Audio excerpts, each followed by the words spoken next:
કેમ છો મારા વાલા વિદ્યાર્થી મિત્રો? માય સેલ્ફ હર્ષાવસી મારી ચેનલમાં તમારું સ્વાગત છે.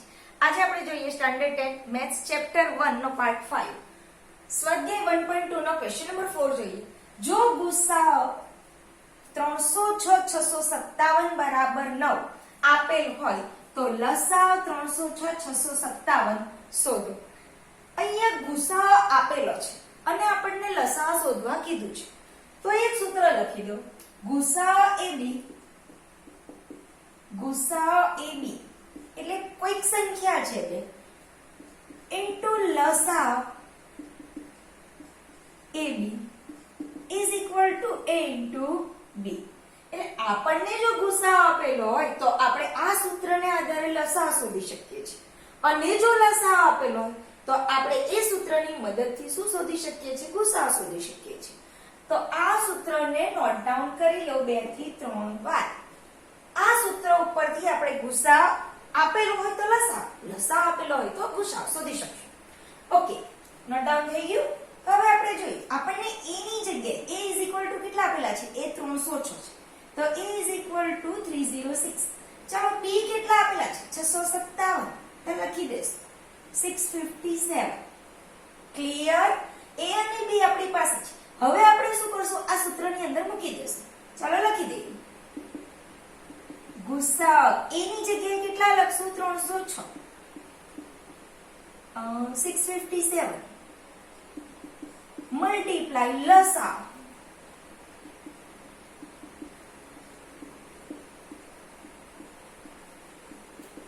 is equal to a multiply b. a કેટલા આપેલા છે? 306 તો લખી દેશું 306 મલ્ટીપ્લાય 657 તો લખી દેશું 657. ક્લિયર? હવે તમને શું કીધું છે? ગુસાઅ 306 657 is equal to 9. મતલબ આ બે સંખ્યાનો ગુસાઅ 9 આપણને આપેલો છે.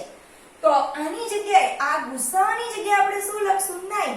અહીંયા લખી દો 9 મલ્ટીપ્લાય લસાઅ 306 657 is equal to 306 ગુણ્યા 657. ચલો હવે 9 ને ક્યાં લઈ જશું? નીચે, કારણ કે ગુણાકાર સ્વરૂપે છે અને આપણે શોધવાનો લસાઅ છે. માટે શું લખશું? માટે લસાઅ 306 657 is equal to by 9. આ 9 ક્યાં જશે? નીચે. ચાલો 9 ને ગમે તેની કોઈ પણ સાથે ભાગી શકો તમે. 9 તારી 27 28 29 30 બે રહી 3 9 ચોક 36 કેટલા આવ્યા? 34 મલ્ટીપ્લાય 657. ચાલો હવે આ બે સંખ્યાનો ગુણાકાર. ગુણાકાર શું મળે છે? 22338 લખી દો 22338. મલ્ટીપ્લિકેશન કરીને બતાવવાની મારે જરૂર નથી.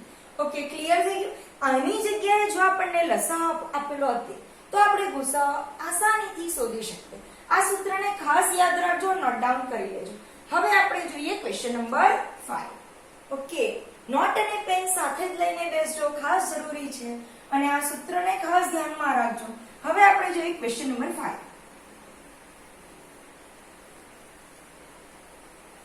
ક્વેશ્ચન નંબર 5 તમને શું કહે છે?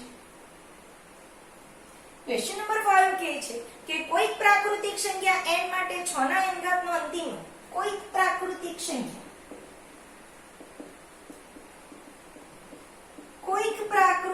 સંખ્યા n માટે 6 નો n ઘાતનો અંતિમ અંક 0 હોઈ શકે?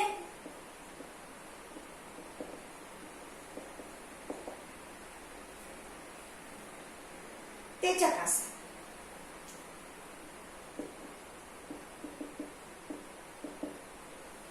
શૂન્ય છે કે નહીં? મતલબ હોઈ શકે નો મતલબ છે કે નહીં તે તમારે ચકાસવાનું છે. ઓકે, કોઈ પણ સંખ્યાનો અંતિમ અંક 0 ક્યારે હોય? જ્યારે તે સંખ્યાના અવયવો 2 અને 5 બંને હોય તો જ તેનો અંતિમ અંક 0 હોય. તમે જોઈ લો, એક્ઝામ્પલ હું આપું છું. દાખલા તરીકે 10. આનો અંતિમ અંક શૂન્ય છે, એના અવયવ પડે છે 2 5 10. દાખલા તરીકે આપણે લઈએ 220. 11 દુ 22 ગુણ્યા 2 5 10. આ એના અવયવો પડશે. દાખલા તરીકે 30 લઈ લો. ચાલો આપણને ખબર છે 5 6 30. 6 ના અવિભાજ્ય અવયવ પાડો. 2 તારી 6. 2 અને 5 આવે. તો આ દરેકે દરેક સંખ્યા જેનો અંતિમ અંક શૂન્ય હોય તેના અવયવો કયા મળે છે? 2 અને 5 હોય જ કમ્પલસરી. એટલે જો કોઈ સંખ્યાનો અંતિમ અંક જો શૂન્ય હોય તો તે 5 અને 2 વડે વિભાજ્ય હોય જ. ખ્યાલ આવી ગયો? આ જોઈ લો, દરેક સંખ્યાનો અંતિમ અંક શૂન્ય છે અને દરેકે દરેકમાં 2 અને 5 છે જ. ક્લિયર? એટલે શું કહેવાશે? જો કોઈ સંખ્યાનો અંતિમ અંક શૂન્ય હોય તો તેને 2 અને 5 વડે ભાગી શકાય. જો કોઈ સંખ્યાનો અંતિમ અંક શૂન્ય હોય તો તેને 2 અને 5 વડે નિશેષ ભાગી શકાય. બંને વડે શૂન્ય હોય તો તે સંખ્યા 2 અને 5 વડે વિભાજ્ય હોય જ. હંમેશા એટલું યાદ રાખજો. જો કોઈ સંખ્યાનો અંતિમ અંક જો શૂન્ય હોય તો તે 2 અને 5 બંને વડે વિભાજ્ય હોય જ.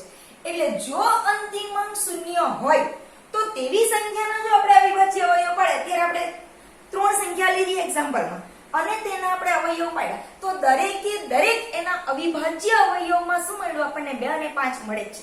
અવિભાજ્ય અવયવ શું છે તે ખબર છે કે હવે પછી પાછા અવિભાજ્ય સંખ્યા મળી ગયા પછી ફરીથી એના અવયવ પાડી શકાશે નહીં. તો શું કહીશું? એટલે અંતિમ અંક જો શૂન્ય હોય તો તેવી સંખ્યાના અવયવીકરણમાં એટલે શું લખશું?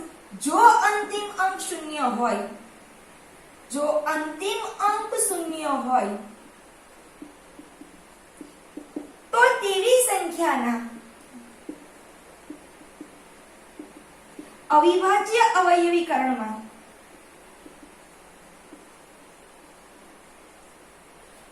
અવિભાજ્ય અવયવીકરણમાં 2 અને 5 બંનેનો સમાવેશ થાય છે.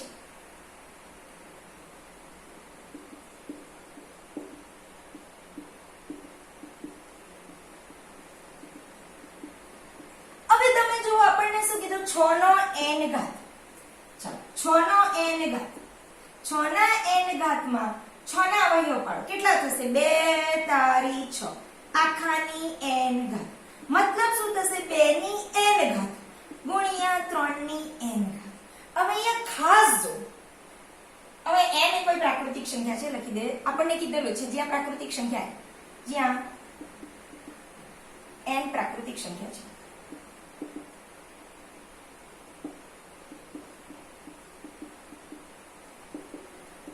ક્લિયર? હવે અહીંયા ખાસ જો, 6 ના n ઘાતના અવયવ માત્ર 2 છે. 6 ના n ઘાતના અવિભાજ્ય અવયવ 2 અને 3 2 જ છે. આ 2 અને 3 માં 5 નો સમાવેશ થાય છે? નથી થતો. માત્ર 2 નો જ સમાવેશ થાય છે. આપણે શું કીધું? જો અંતિમ અંક શૂન્ય હોય તો તે સંખ્યા 2 અને 5 બંને વડે વિભાજ્ય હોય અને તેના અવયવીકરણ 2 અને 5 બંનેનો સમાવેશ થાય. પરંતુ અહીંયા માત્ર 2 અને 3 2 જ છે અવયવ. હવે આપણે શું કહીશું? અહીં 6 ના n ઘાતમાં માત્ર 2 જ અવયવ છે. 2 અને 3 છે. 5 નો સમાવેશ થયેલો નથી.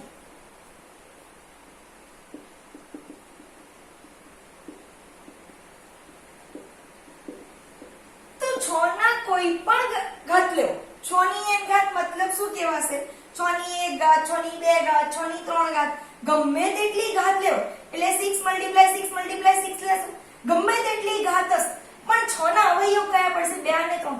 એમાં કોઈ પણ 5 આવશે નહીં. 5 નો સમાવેશ થતો નથી. માટે 6 ના n ઘાતનો અંતિમ અંક કોઈ પણ દિવસ શૂન્ય હોઈ શકે નહીં.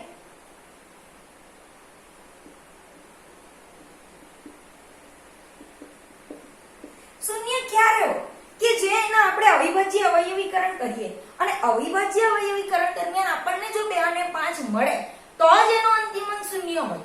એટલે અંતિમ અંક શૂન્ય હોવા માટે એના અવયવીકરણમાં 2 અને 5 હોવા જરૂરી છે.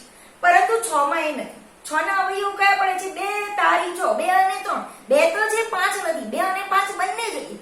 તો જ અંતિમ અંક શૂન્ય થશે. ક્લિયર? હવે આપણે જોઈએ, આ નોટ ડાઉન કરી લો. હવે આપણે જોઈએ question number 6. Okay, note down કરી લેજો ધ્યાનથી. અને કોઈ પણ તકલીફ હોય, કંઈ પણ સમજ ના પડે તો મને કોમેન્ટ બોક્સ ની અંદર કોમેન્ટ કરીને જરૂરથી જણાવજો કે જેથી તેનો હું આન્સર આપી શકું અને તમારા ડાઉટ ક્લિયર થઈ શકે. ઓકે, હવે આપણે જોઈએ ક્વેશ્ચન નંબર 6. સમજાવો કે 7 × 11 × 13 + 30, 7 × 11 × 13 + 30 અને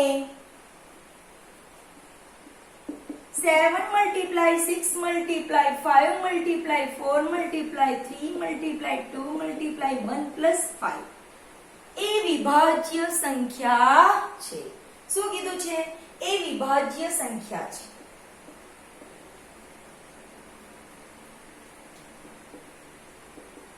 વિભાજ્ય સંખ્યા કોને કે જેને 2 કે 2 કરતા વધારે અવયવો પાડી શકાય. પરંતુ અવિભાજ્ય અવયવ 2 કે 2 કરતા વધારે, દાખલા તરીકે આપણે જો 13 લઈએ તો 13 ના અવયવો 13 × 13 એ સિવાય બીજા કોઈ પડતા નથી. મતલબ એક તો વિશિષ્ટ સંખ્યા છે, એ નથી વિભાજ્ય કે નથી અવિભાજ્ય, એક એ વિશિષ્ટ સંખ્યા છે. હવે માત્ર રહી ગઈ એક. હવે એક જ અવયવ પડે છે એટલે આ અવિભાજ્ય સંખ્યા છે તે, કારણ કે એને અવિભાજ્ય અવયવો માત્ર એક જ પડે છે. અવિભાજ્ય સંખ્યા 2 કે 2 કરતા વધારે હોવી જોઈએ તો જ એ સંખ્યા વિભાજ્ય કહેવાશે. દાખલા તરીકે તમે લઈ લો બીજો કોઈ 12, 2 દુ 4 તારી 12. આ અવિભાજ્ય અવયવ કહેવાશે, કારણ કે 2 ના કે 3 ના ફરીથી અવયવ પાડી શકાતા નથી, તો એને અવિભાજ્ય અવયવ કહેવાશે. હવે જો 12 ના કેટલા મળે છે? 1, 2 અને 3. મતલબ અવિભાજ્ય સંખ્યા ગુણાકાર સ્વરૂપે 3 મળી છે. તો આવી ગુણાકાર સ્વરૂપે આપણને બીજી કોઈ સંખ્યા મળી શકતી હોય તો તેવી સંખ્યાને આપણે વિભાજ્ય સંખ્યા કહી શકીએ છીએ. હવે આપણે આને જોઈએ 7 × 11 × 13 + 30. હવે આને જો તમે આ એક પદ છે અને આ એક પદ છે, બંને પદમાંથી કોમન શું નીકળશે? 30. તો આપણે 13 કોમન કાઢીએ. ચાલો 13 કોમન નીકળ્યા પછી 7 મલ્ટીપ્લાય અહીંયાથી 13 જતા રહેશે એટલે 7 × 11 પ્લસ 13 બહાર આવી જાય છે તો 1 રહેશે. ચાલો 13 મલ્ટીપ્લાય 11 × 7 = 77 + 1 એટલે 13 × 78. હવે 78 ના અવયવ આપણને ખબર છે. 78 મતલબ 13 × 6 = 78. મતલબ 13 × 6 ના અવયવ પડે 2 તારી 6. આપણે એ દર્શાવીએ 13 × 2 × 3 × 30 is equal to 2 × 3 × 13 બે વાર છે તો 13 નો 2 વાર. હવે આપણે જોઈ શકીએ કે કોઈ ભિન્ન અવિભાજ્ય સંખ્યાના ગુણાકાર સ્વરૂપે આ સંખ્યાને દર્શાવી શકાય. અવિભાજ્ય સંખ્યાના ગુણાકાર સ્વરૂપે દર્શાવી શકાય તે પણ જુદી જુદી ભિન્ન અવિભાજ્ય સંખ્યા. ભિન્ન એટલે મતલબ જે સંખ્યા લીધી, દાખલા તરીકે 78 હોય તો 78 × 1 નહીં, તે સિવાયની અવિભાજ્ય સંખ્યાઓ વડે આપણે એને દર્શાવી શકીએ છીએ. મતલબ ભિન્ન અવિભાજ્ય સંખ્યાના ગુણાકાર સ્વરૂપે દર્શાવી શકીએ તો તેવી સંખ્યાને વિભાજ્ય સંખ્યા કહેવાશે. ઓકે, તો અહીંયા શું લખી છે? 7 × 11 × 13 + 30 ને ભિન્ન અવિભાજ્ય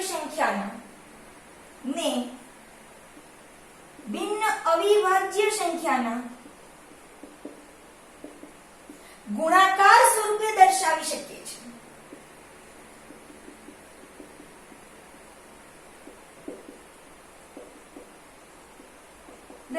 શકીએ છીએ.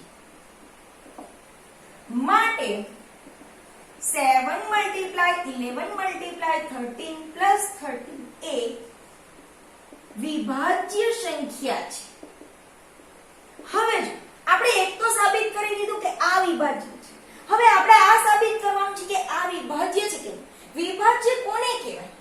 તો બે ભિન્ન સંખ્યાઓ તમે જોઈ શકો છો અહીંયા 2 3 અને 13 અલગ અલગ અવિભાજ્ય સંખ્યા આપણને મળે છે અને એના ગુણાકાર સ્વરૂપે દર્શાવી શકીએ છીએ. માટે એ વિભાજ્ય સંખ્યા છે.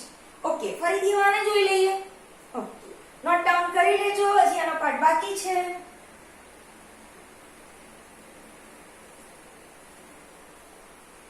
ચાલો, શું કીધું છે?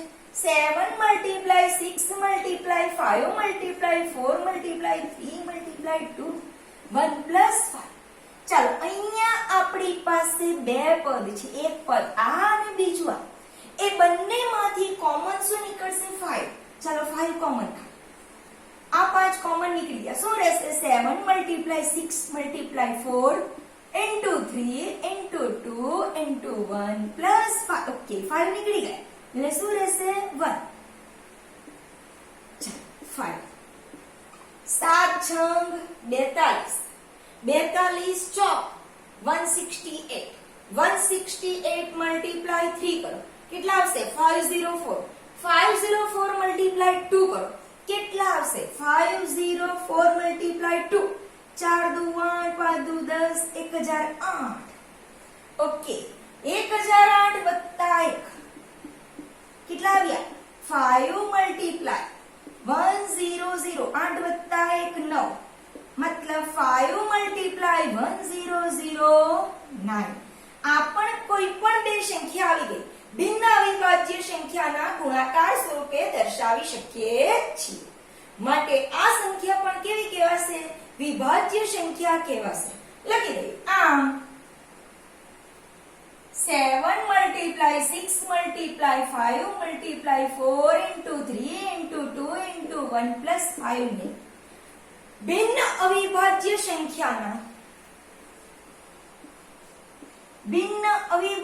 સંખ્યાના ગુણાકાર સ્વરૂપે દર્શાવી શકીએ છીએ.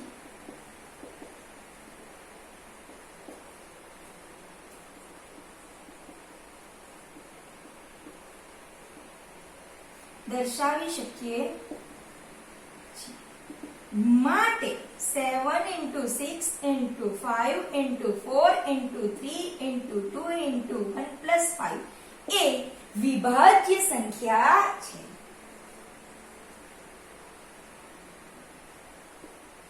સાબિત થઈ ગઈ બંને કે આ અને આ એ બંને વિભાજ્ય સંખ્યા છે. શા માટે વિભાજ્ય સંખ્યા છે?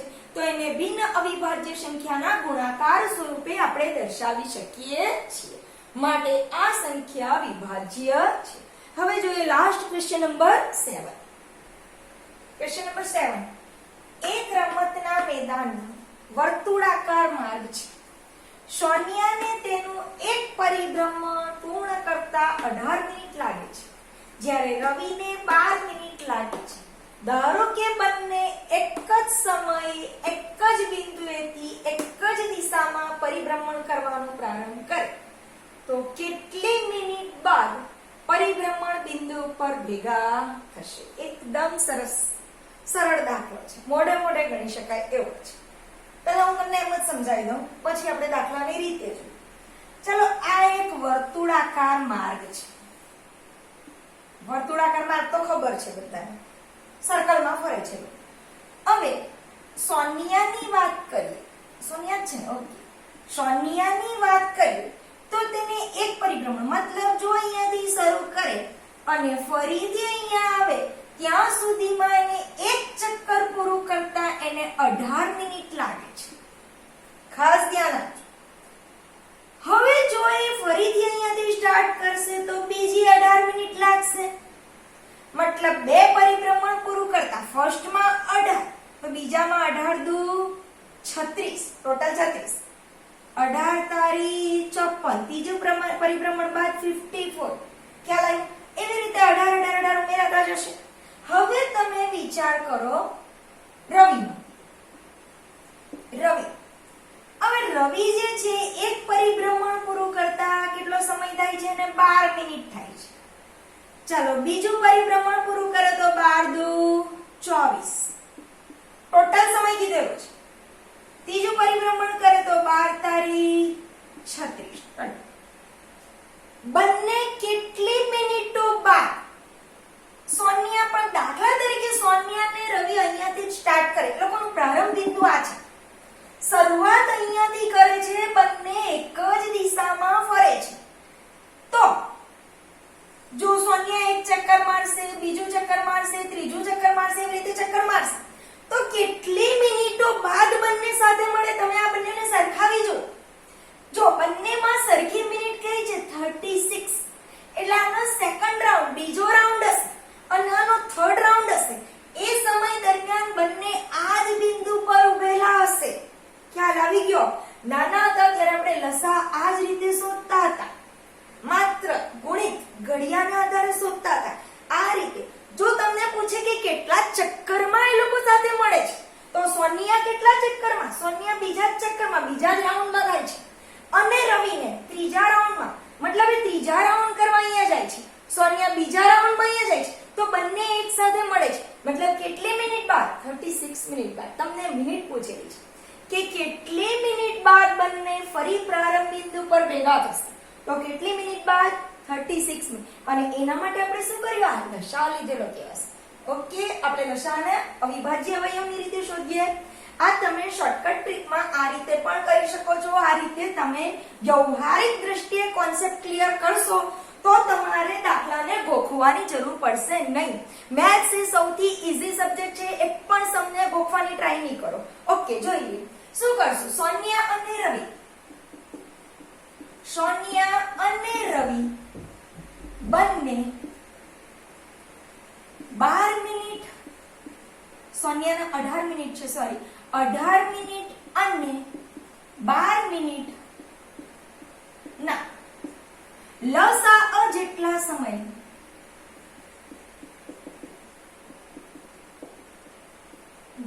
સમય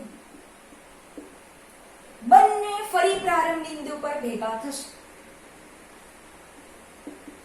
પ્રારંભ બિંદુ પર ફરીથી ભેગા થશે. 18 મિનિટ મતલબ 18 નો શું કરશું? પહેલા અવિભાજ્ય અવયવ પાડો. આપણને ખબર છે 9 દુ 18, 9 દુ 18 એટલે 3 તારી 9 દુ 18.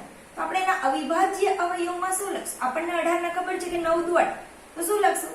2 ગુણ્યા 3 ગુણ્યા 3, મતલબ 2 ગુણ્યા 3 ની 2 ઘાત થશે. ઓકે, હવે જોઈએ 12 એટલે 2 દુ 4 તારી 12, મતલબ 2 ની 2 ઘાત ગુણ્યા 3. ક્લિયર? ચાલો આપણે શું કર્યું? 18 અને 12 ના હવે શું કરશું? લસા લેશું. એટલે લખીએ લસા 18 બરાબર. ચાલો લસામાં આપણે શું કીધેલું? શું ધ્યાનમાં લેવાનું? બંનેમાં કોમન 2 છે. 2 ની મોટામાં મોટી ઘાત કેટલી છે? 2 છે. તો 2 ની 2 ઘાત ગુણ, ચાલો 3 પણ બંનેમાં છે.